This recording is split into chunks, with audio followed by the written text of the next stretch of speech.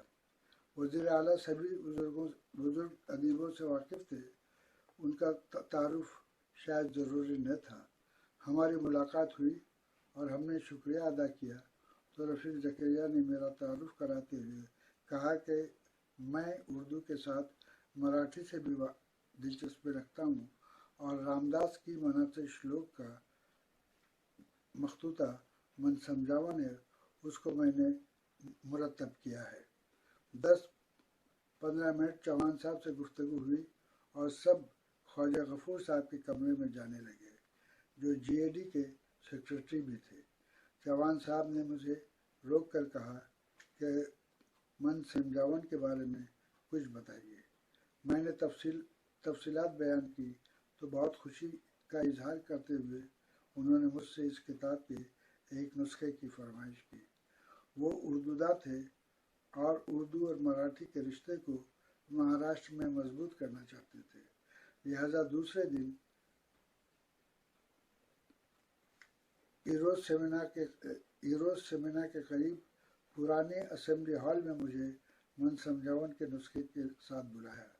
میں دوسرے دن وہاں پہنچا تو ابھی اسمبلی ختم نہیں ہوئی تھی، اس لیے مجھے کچھ توقف کرنا پڑا۔ آتے ہی وہ تپاک سے ملے، اپنے ساتھ اپنے کیبن میں لے گئے۔ ان کے ساتھ ایک وزیر بھی تھے، وہ بھی عثمانیہ یونیورسٹی کے فارغ التحصیل تھے اور بہت اچھی اردو جانتے تھے۔ انہوں نے بھی من سمجھاون کا نسخہ طلب کیا۔ احتیاطاً میں 2 نسخے ساتھ لے گیا تھا، ایک نسخہ چوہان صاحب کو اور دوسرا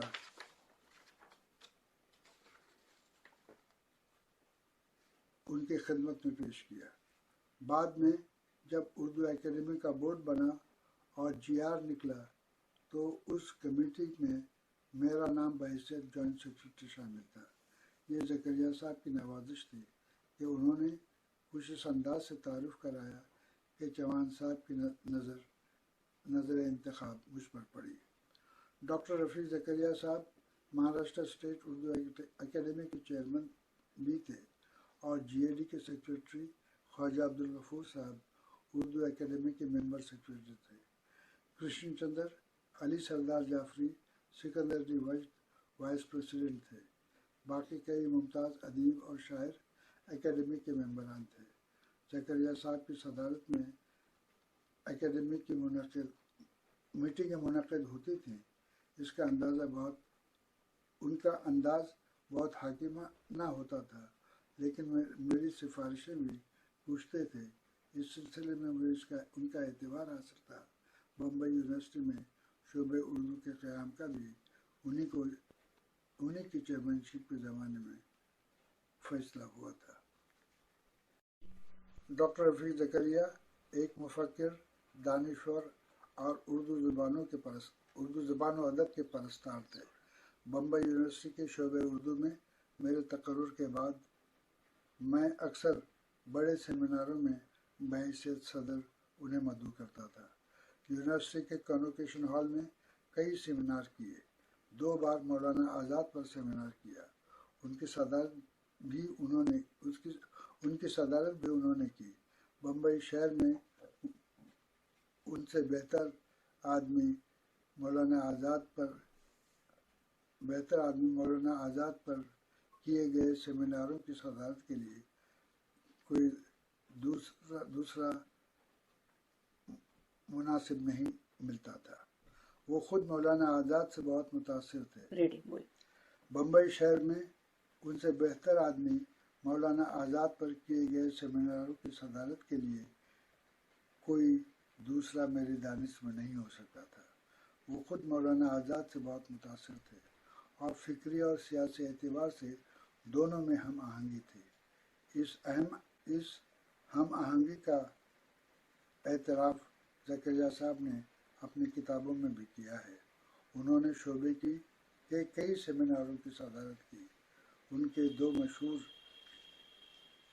کے علاوہ مشہور شاعر اور دانشور علی سردار جعفری کو زحمت صدارت دی جاتی ہے۔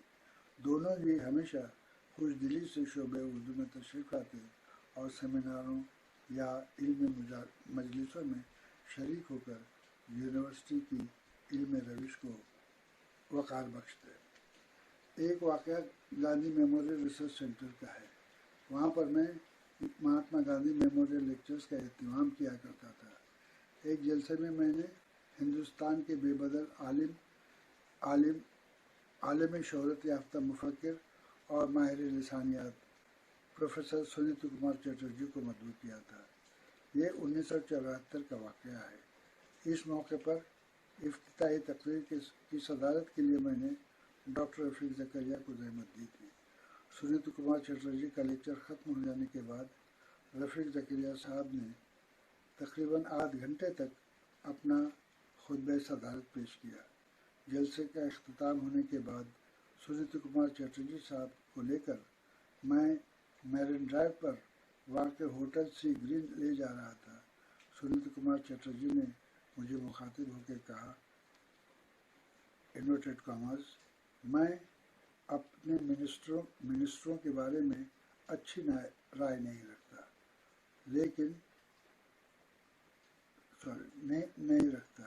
ان کی معلومات صفر ہوتی ہیں، لیکن آج میں ڈاکٹر زکریا کا خطبہ صدارت سن کر بہت حیران ہو گیا۔ وہ بہت بڑے عالم اور اسکالر ہیں اور زبان کے مسئلے پر گہری نظر رکھتے ہیں۔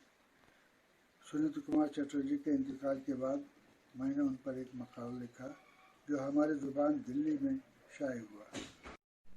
سنیت کمار چٹرجی نے مجھے مخاطب ہو کر کہا، کوٹ، میں اپنے منسٹروں کے بارے میں اچھی رائے نہیں رکھتا، ان کی معلومات صفر ہوتی ہیں، لیکن آج میں ڈاکٹر زکریا کا خطبہ صدارت سن کر بہت حیران ہو گیا۔ وہ بہت بڑے عالم اور اسکالر ہیں اور زبان کے مسئلے پر بھی گہری نظر رکھتے ہیں، انکوٹ۔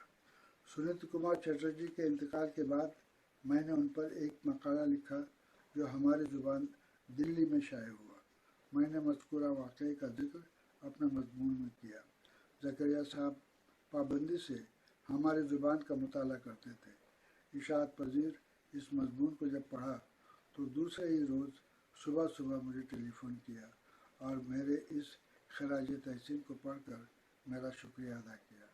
اس واقعے سے یہ اندازہ لگانا مشکل نہیں کہ علمیت اور دانشوری کا ایک عالم بے بدل بھی ان سے خراج عقیدت پیش کیا۔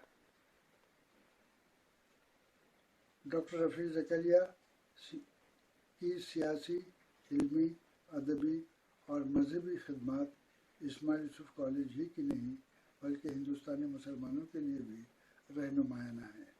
اورنگ آباد میں غریب بچوں کے لیے کی گئی تعلیمی اور سماجی خدمات اور مختلف علوم میں نوجوان لڑکیوں کی زندگی کو باوقار بنانے کے مقصد سے اپنے قائم کردہ تعلیمی ادارے کے ذریعے جو مواقع فراہم کیے ہیں وہ بھی زکریا صاحب کا ایک بہت بڑا کارنامہ ہے جس کو ہندوستان کی تاریخ کبھی فراموش نہیں کر سکتی۔